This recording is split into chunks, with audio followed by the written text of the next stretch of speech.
Bueno, buenas noches. Agradezco al Intergremial y al Centro de Estudiantes la invitación a participar de este tan distinguido panel. Mi rol un poco hubiera sido, o es todavía, aunque me voy a salir un poco, referir al documento público elaborado por la Universidad de la República acerca del debate por la baja de la edad de imputabilidad penal. A mí me cuesta un poco realmente ceñirme estrictamente al documento que contribuí a elaborar, por aquello que decía Saramago, el Premio Nobel de Literatura, de que no vemos lo que vemos, sino lo que somos.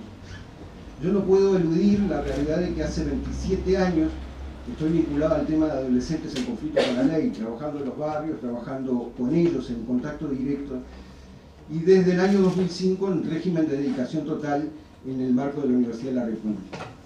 Más allá del documento que es público, al cual ustedes pueden acceder, más allá de lo que decía el rector de todo ese debate que se dio en la universidad, creando distintos grupos de trabajo que hace ya cerca de 3 años hemos venido trabajando de distintos servicios universitarios, también hay una profusa bibliografía elaborada por la CECIP, la Universidad de la República, en el Fondo para la Comprensión Pública de Temas de Interés General, que están disponibles, donde se ha abordado por distintas disciplinas justamente este tema. Una de las primeras cosas que a mí me gustaría enfatizar, que está contenida en el documento, y es que nadie que conozca al adolescente infractor de carne y hueso, el adolescente real, no el que a veces aparece, ese caso extraordinario que aparece en los medios de comunicación, nadie que los conozca dice que la baja en la edad de imputabilidad penal es una solución al problema del adolescente infractor. Absolutamente nadie. No lo dicen los colegas de la Universidad de la República, que estudian en forma más abstracta el tema, pero no lo dicen aquellos que están en contacto directo con los adolescentes. Y estoy refiriendo, en el marco de visitas que hacemos el Comité para los Derechos del Niño a la Colonia Berro, a los hogares de internación del INAU, ninguno de los técnicos que trabajan allí en contacto directo dicen que esta es solución. No lo dicen los técnicos que trabajan en contacto directo, no lo dicen los académicos, no lo dice el arzobispo de Montevideo, Daniel Sturla, que dentro de sus múltiples argumentaciones yo me quedo con aquella de que soy salesiano, yo los conozco y he trabajado con ellos y sé cómo son. Y esta no es solución. Valiente postura del arzobispo de Montevideo. Entonces, en primer lugar, debe llamarnos la atención profundamente de que nadie que haya trabajado con ellos defiende este llamado proyecto de baja de la edad de imputabilidad penal. El rector decía el llamado proyecto de la baja de la edad de imputabilidad penal. Es bueno que lo sepan que en realidad de lo que se trata, quizás por economía de palabras se le dice baja de la edad de imputabilidad penal, pero en realidad el proyecto es para la aplicación del derecho penal adulto a personas que no son adultas, porque la edad de imputabilidad penal al día de hoy son 13 años, mal se puede bajar a 16 cuando ya son 13 años la edad de imputabilidad penal, que se les aplica un código específico distinto, pero en definitiva son penados, castigados a través de la privación de libertad por un término de hasta 5 años. Hubiera sido interesante que en este debate que se dio en la universidad para un tema público pudiéramos dialogar con colegas universitarios también que pudieran ofrecer argumentos a favor de la baja de la edad de imputabilidad penal. Este es un diálogo de sordos, realmente, porque si los compañeros del centro de estudiantes hubieran querido hacer un panel con opiniones divididas, en realidad no hubieran podido invitar a ningún académico y tendrían que haber invitado a algún actor del sistema político, porque son los actores del sistema político los que defienden este proyecto de baja de la edad de imputabilidad penal. Y yo también me quedo con la economía de palabras y lo voy a citar así. Algunos mitos, algunas falacias que hubieran sido interesantes discutir con colegas del ámbito universitario. Una de las primeras ideas que se manejan a nivel de la opinión pública es que estas cosas antes no pasaban. el nivel de delictivo, el nivel de violencia, antes no existía en la sociedad uruguaya. Yo creo que es un argumento, primero, es una falacia, no es verdad. En segundo lugar, es un argumento además peligroso, porque ¿a qué pasado nos referimos que era tranquilo, en donde no había violencia, no habían delitos?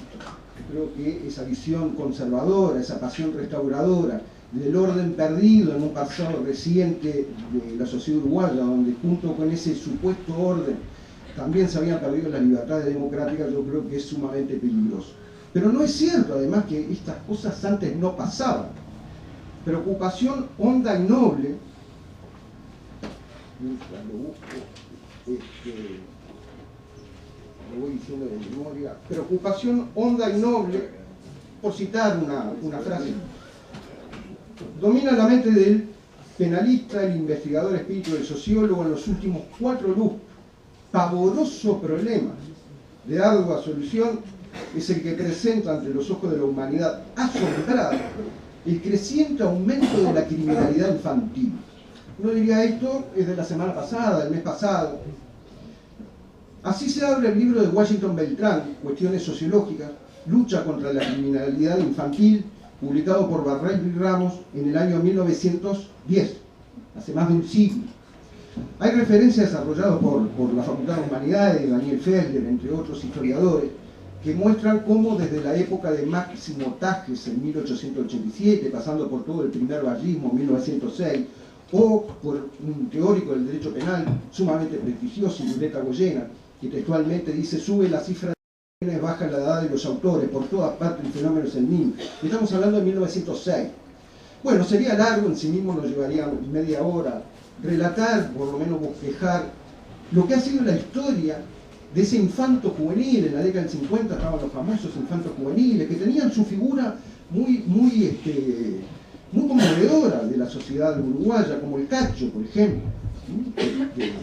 Está el asalto al Cambio Mesina, el asalto al Parque Posadas, en el año 1998.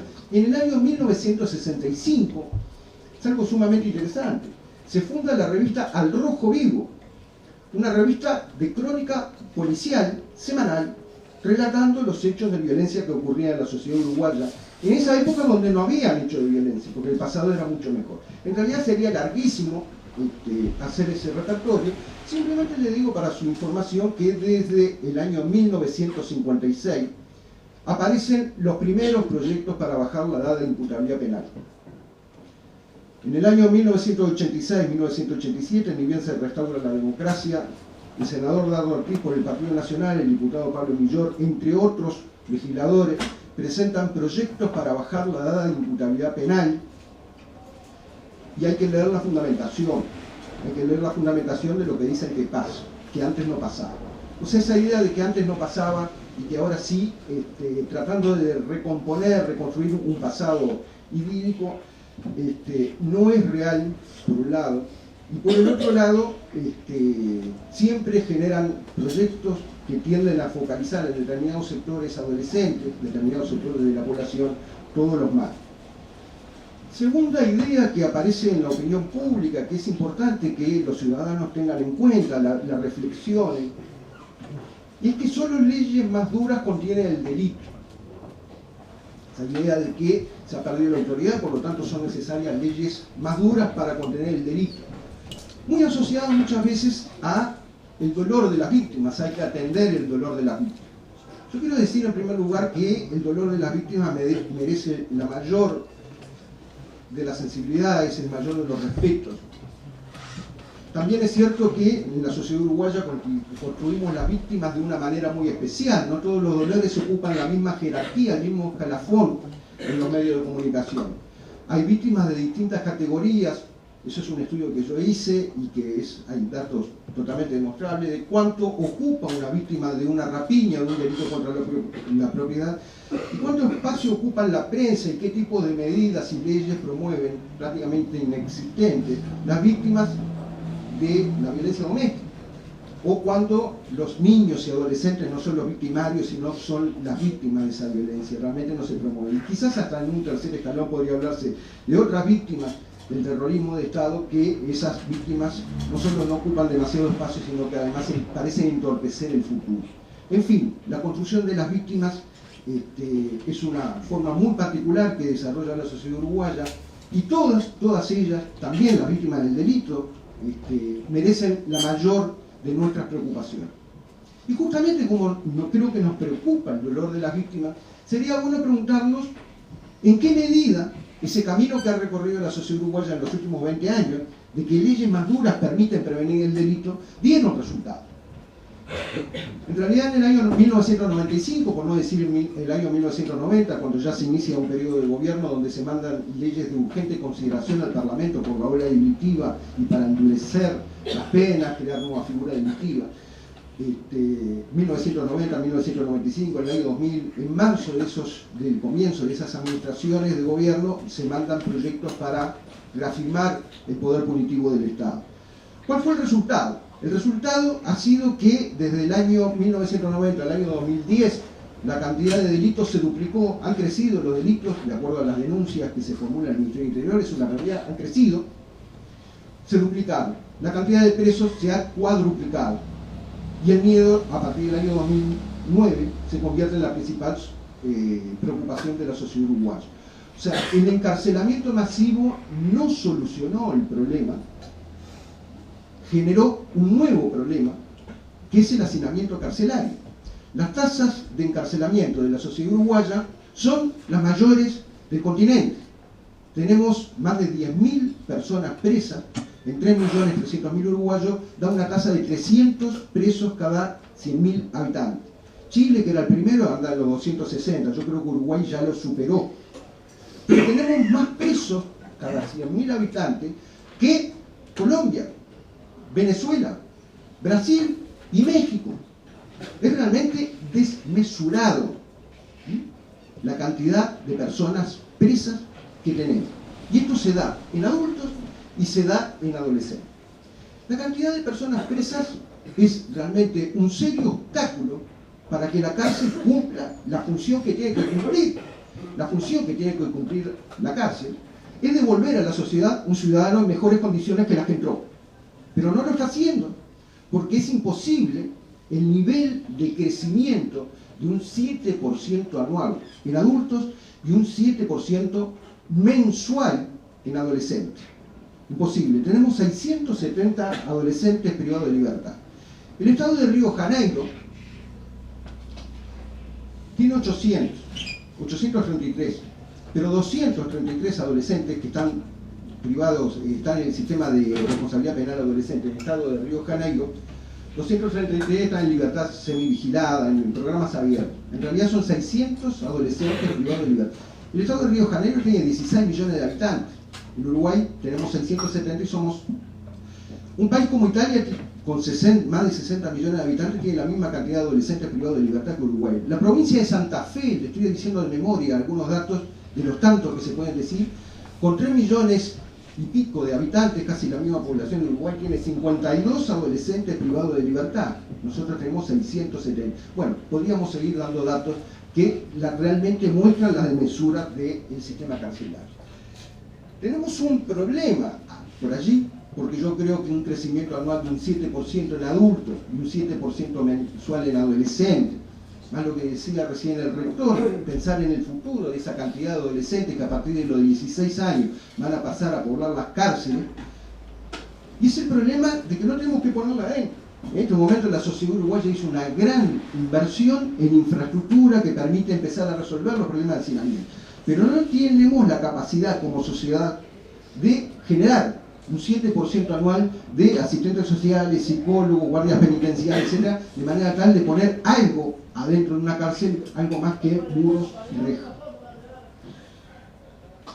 Podría también dar algunos ejemplos de cómo las cárceles empiezan, supuesta solución, empiezan a ser parte del problema. Ajuste de cuenta, cultura carcelaria que se traslada a los barrios, etcétera, etcétera, niveles de corrupción importantes dentro de las instituciones, en fin.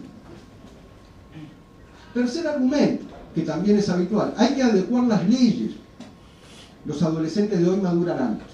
Bueno, otro mito, otra falacia, que ya ya desde mediados de la década del 50, cuando empiezan a aparecer los primeros proyectos de rebaja de la ley de imputabilidad penal, se manifestaban. Los adolescentes de hoy maduran antes.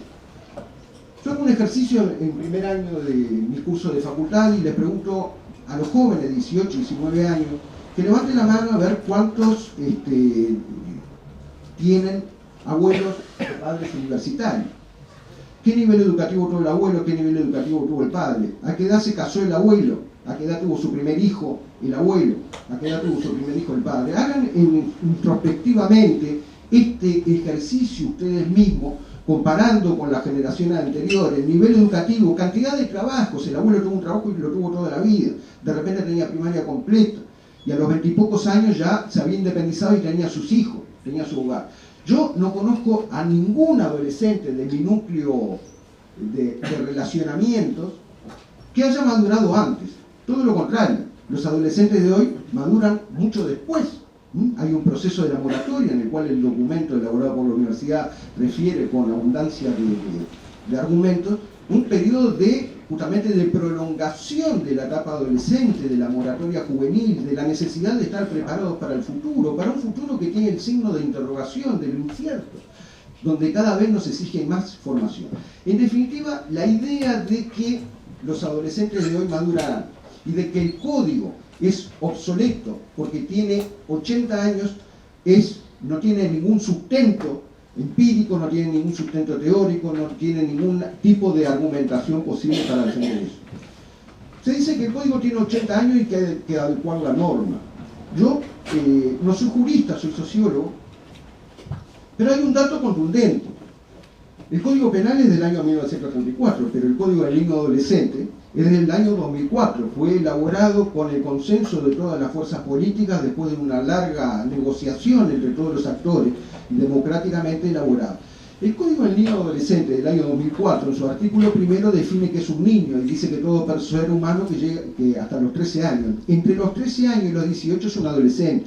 El Código del Niño Adolescente luego establece cuáles son las figuras delictivas incluidas en ese Código del Niño Adolescente. El Código del Niño Adolescente del año 2004, no el Código Penal del año 1934, establece las penas que se le aplican a esos delitos que ese propio Código del Niño estableció. Y ese Código del Niño del año 2004, no del de 1934, luego dice que se crea una institución, el Instituto del Niño y Adolescente, que sustituye al Instituto Nacional del Menor. O sea, crea la institución, crea los delitos, establece las edades. Tiene 80 años el código. El legislador en el año 2004 no se dio cuenta de que estaba validando, en definitiva, una edad de responsabilidad penal a partir de los 13 años y hasta los 18 diferenciada de los adultos. Yo creo que no. Y es un argumento que muchas veces se maneja esa idea de que tiene 80 años. El código, que hay que adecuarlo y para eso hay que modificar la Constitución. Y ahí, bueno, traía todo el argumento jurídico de cómo una norma específica se va a colocar dentro de la Constitución de la República. Una cosa que es jurídicamente, de estructura jurídica, aberrante. Pero pensémoslo por el absurdo. Si los adolescentes de hoy maduran antes, se supone que también podrán votar antes, algo que es posible de pensar, pero podrán entrar a la Policía Nacional antes también. ¿Por qué no? Si hoy se piden 18 años para ser funcionario policial y si los de hoy maduran antes y pueden ser castigados como adultos a partir de los 16 años, podrán tener tenencia, porte de armas, podrán ingresar a la Policía Nacional, podrán manejar transporte pesado, etcétera, etcétera. Por arte y decreto, a través de una reforma constitucional, dejamos de tener el problema del embarazo adolescente, porque ya no va a haber adolescente. Es una fórmula extraordinaria, es decir, el embarazo adolescente como problema social, como una situación que hay que resolver, deja de resolverse porque ya no va a haber el embarazo adolescente. En realidad es realmente indefendible esta idea de que los adolescentes de hoy maduran antes. En definitiva, si todos aceptamos que hasta los 13 años una persona es un niño, y a partir de los 16 lo empezamos a castigar como adultos, la etapa adolescente queda reducida a los 13, 14, 15 años, a 3 años. Ahí se termina la adolescencia. En definitiva, y ya redondeando para terminar, luego de repente podemos desarrollar un poco más algunas ideas a partir de las preguntas. Yo creo que no puede haber una buena solución de un mal diagnóstico. Yo creo que, en definitiva, se está presentando una situación de los jóvenes en general de la sociedad uruguaya y de algunas instituciones de la sociedad uruguaya como si se estuviera en una situación de catástrofe. Es habitual escuchar que la situación de la educación es catastrófica, la situación de la familia es catastrófica. Y en realidad yo creo que sí, ciertamente hay una crisis de la educación, hay una crisis de la familia, pero de ninguna manera son catástrofes. Crisis yo la entiendo en los dos sentidos, como una posibilidad de cambio, como una época de transformación que abre oportunidades pero que también tiene costos. Hablar de la crisis de la familia y presentarla como una catástrofe y esa idea de volver a la madre de tiempo completo, yo creo que en definitiva es una propuesta en sí misma conservadora. Por supuesto, el tema de la familia nos convoca a encontrar respuestas a una serie de problemáticas, afinar el sistema de cuidados hacia el futuro de la sociedad uruguaya, pero de ninguna manera yo creo que sea una situación catastrófica. En definitiva es el terreno que han ganado nuevos derechos. Hablar de la catástrofe de la educación creo que es absolutamente injusto cuando la Universidad de la República año a año viene incrementando la cantidad de egresados, batiendo récord en la cantidad de egresados. Que los estudios no vinculen en forma directa al mercado de trabajo no tiene que ver solamente y exclusivamente con problemas de la educación, sino que tiene que ver con las transformaciones del propio mercado de trabajo. Entonces, tener una mirada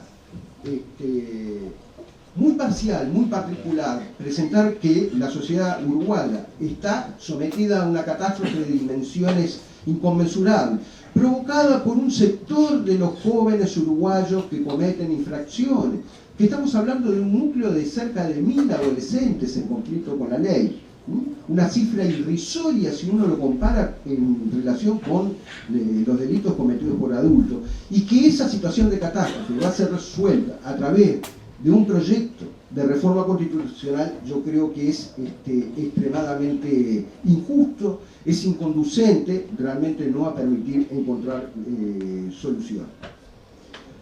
Yo apuesto a la inteligencia de los ciudadanos uruguayos. Yo apuesto a la idea de recuperar un clima de convivencia, recuperar, si se quiere, ese Uruguay donde era posible pensarlo como una sociedad amortiguadora, como un país de cercanía. Y yo creo que eso se hace a través de la idea que nosotros nos formamos de aquellas personas que están en las peores situaciones. Yo creo que si el Uruguay fue en algún momento una sociedad amortiguadora, fue un paraíso de los locos, fue un laboratorio social, 1917 el Uruguay incorpora la Constitución de la República, hace un siglo, qué paradoja, hace un siglo incorporamos a la Constitución de la República el derecho a la asistencia. Ya por ahí entonces habían algunos locos, con paraíso de los locos, el Uruguay, que decían que era injusto decir que Uruguay era la Suiza de América. En realidad era al revés. Suiza era el Uruguay de Europa, porque estábamos más adelantados. En 1897, en la última guerra civil, no hay vencidos. No hay en definitiva, prisioneros. Se aplica el degüello. En 1910 se crea la Asistencia Pública Nacional, en 1917 se incorpora en la Constitución el derecho a la asistencia como un derecho, trascendiendo el tema moral, si el pobre tiene derecho solo moral o derecho real a ser asistido en sus problemas. Yo creo que, en cierta medida, termino con un brevísimo homenaje. El 21 de diciembre de 1954, un joven a punto de recibirse de médico, joven estudiante de medicina, deportista, hijo único, va en un ómnibus y ve cómo le roban la cartera a una señora, corre ese muchacho detrás del ladrón, el ladrón le pega una puñalada, lo mata.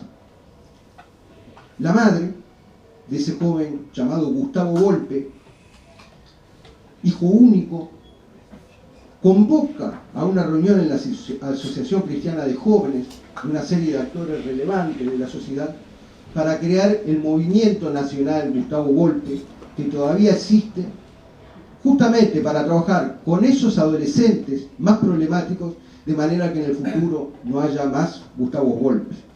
Yo creo que ese es el espíritu que hay que recuperar en la sociedad uruguaya realmente para mejorar los niveles de convivencia y de repente volver a esa parte buena del pasado de una sociedad de cercanías, una sociedad integrada, en fin. Gracias.